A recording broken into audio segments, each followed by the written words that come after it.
The lie was my specialty. For 15 years, I was a corporate lawyer who defended companies I knew were guilty. I was the architect of their innocence, the man who stood in polished courtrooms and meticulously dismantled the truth, all while wearing a $5,000 suit and a look of profound, believable sincerity. My name is Alex Vance, and I was the best. I worked for a firm, Thorne & Sterling, that didn't just represent clients. We managed outcomes. We were the unofficial cleanup crew for the 1%. When a pharmaceutical giant had a new product that caused complications, they called us. When an oil company's pipeline had an unscheduled leak that contaminated a water supply, they called us. And when I got the call, I went to work. My job was to bury the truth under a mountain of procedural motions, to discredit whistleblowers, and to weaponize doubt. I was a master of making the obvious seem impossible.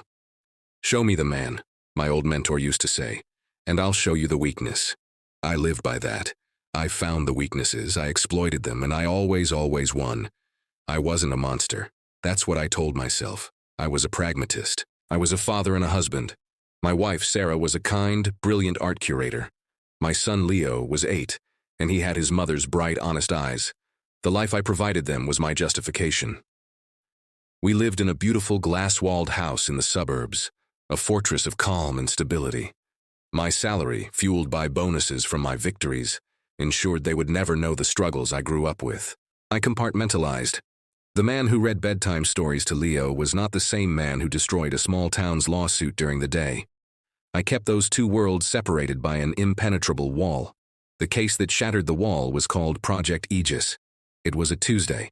I remember the smell of fresh rain on the pavement as I walked into the office.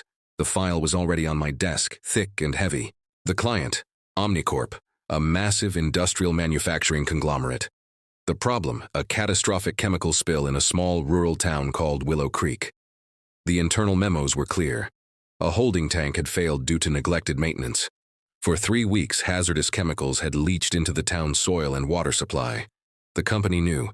They didn't report it. They just kept operating. My job was simple. Frame it as an unforeseeable act of nature. Discredit the local environmental reports. Drown the plaintiffs in discovery until their small-town legal team ran out of money.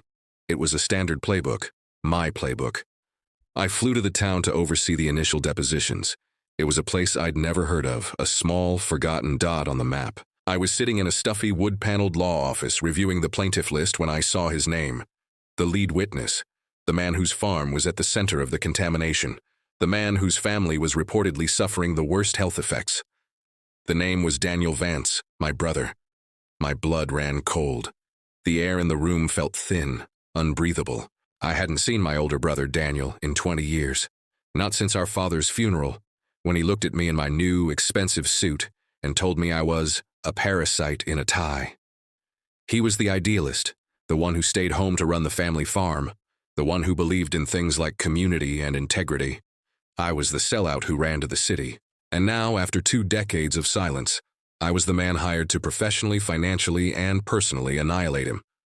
I looked at the file. The weakness my team had found on him was already highlighted. A minor conviction for disorderly conduct when he was 22. A youthful mistake. But in my hands, it was a weapon. I could use it to paint him as an unreliable, angry man with a grudge against big corporations. I could destroy his credibility on the stand. My phone buzzed. It was my boss, Mr. Thorne. "Alex," he said, his voice smooth as polished stone. "I see you've reviewed the file. The weak link is the lead plaintiff, Vance. He's emotional. Unstable, from what I hear. This needs to be a surgical strike. Make him look like a liar, Alex. End this before it begins." I hung up. I stared at the file. I saw the picture of Daniel's farm, the farm we grew up on. I saw the list of his family members, his wife, his son, a 9-year-old boy named David, my nephew, a nephew I'd never met, who was now, according to the medical reports I was paid to bury, suffering from severe respiratory problems. I was being paid to save a company that had poisoned my own family. The wall I had built inside my head, the one that separated the lawyer from the father, the one that protected my soul. It didn't just crack. It disintegrated. Before we continue, we would like to thank all of you who support us by subscribing, liking, and sharing our content. The only appreciation we ask of you is that you subscribe, like and share this video if you are not yet one of our subscribers. Thank you. I felt cold. I was the architect of my own personal hell. For 15 years, I had convinced myself that my victims were faceless, nameless abstractions, just plaintiffs on a page. Now the plaintiff was my brother. The plaintiff was the boy who shared my blood. I was trapped. I was the only one who knew the full, devastating truth. I knew Daniel's case was real, and I knew exactly how to destroy it. If I threw the case, I would lose everything, my job, my house, my reputation. I would be disbarred. I would be a pariah in the world I had fought so hard to build. But if I won, if I did my job, I would be saving a corporation that had harmed my own family. I would be destroying my brother, perhaps for good. The boy in the mirror who believed in justice and the man in the $5,000 suit were at war, and I had no idea who was going to win. I didn't sleep for 2 days. I sat in my sterile hotel room, the Project Aegis file open on the desk. It felt like a bomb. I read the details of the spill, the cold corporate emails calculating the cost of the cleanup versus the cost of the inevitable lawsuits. My firm's strategy, my strategy, was to prove the health issues were pre-existing or unrelated. I looked at the medical file for my 9-year-old nephew.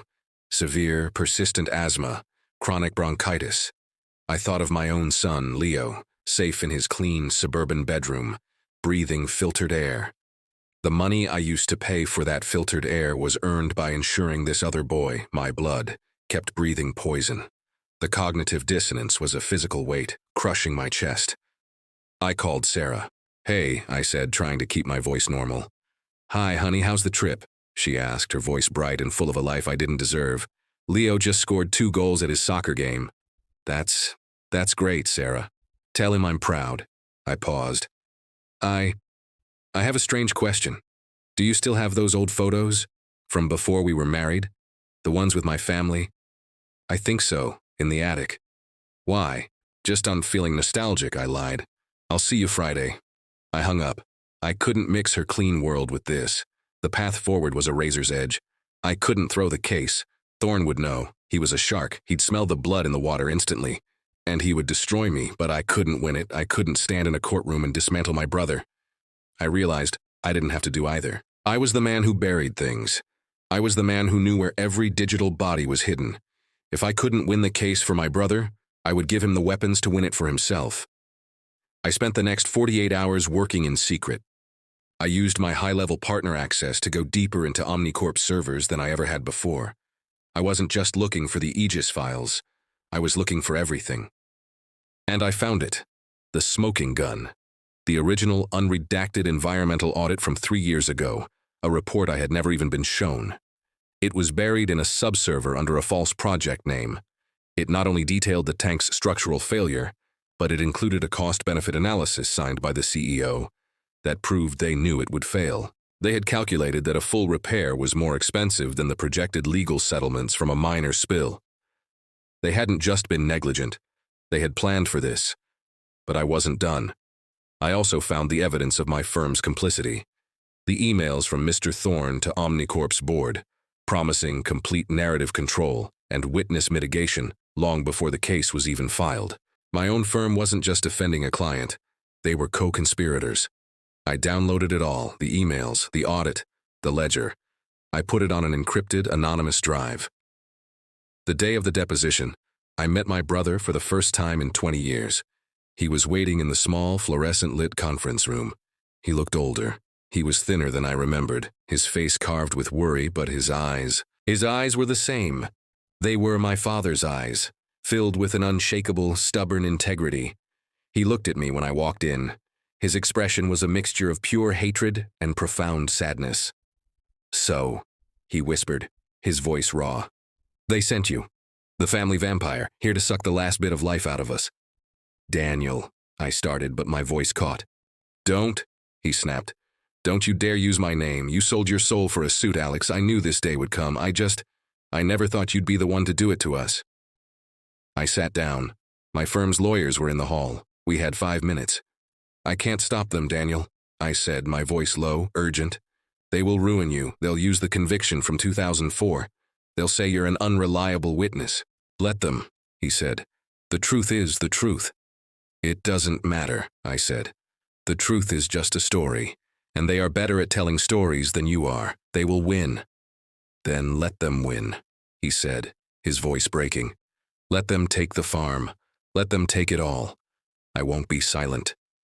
I looked at my brother, this man I had despised for his weakness and idealism. He had nothing. His son was sick, his farm was gone, and he still had more integrity in his little finger than I had in my entire body. I made my choice. I slid the encrypted drive across the table. I can't be in that room, Daniel. I can't be the one to cross-examine you. But this is the truth. This is the original audit. This is the email from Thorne. This is the proof they didn't just let it happen. They planned it. Give this to your lawyer. Don't tell them where you got it. Just win. Daniel stared at the drive. He looked up at me, his eyes wide with a confusion that was almost more painful than his hatred. You're giving me this? Why? This is your career. My career is a lie, I said. I stood up, my legs shaking. You were right, Daniel. 20 years ago, you were right. I am a parasite. I'm just trying to fix one thing. I walked to the door. Good luck, Daniel. I didn't go back to the hotel. I went to the airport. I turned off my phone. I flew to a small non-extradition country in the Caribbean, sat on a beach, and I waited for my old life to burn to the ground. Before we continue, we would like to thank all of you who support us by subscribing, liking, and sharing our content. The only appreciation we ask of you is that you subscribe, like, and share this video if you are not yet one of our subscribers. Thank you. The fallout was nuclear. The news broke 2 days later. New evidence halts OmniCorp case. Whistleblower exposes cover-up. The evidence I provided was undeniable. It wasn't just a lawsuit anymore. It was a federal investigation. My firm, Thorne & Sterling, was implicated. My name was everywhere. Alex Vance, disgraced partner, flees country. I lost everything.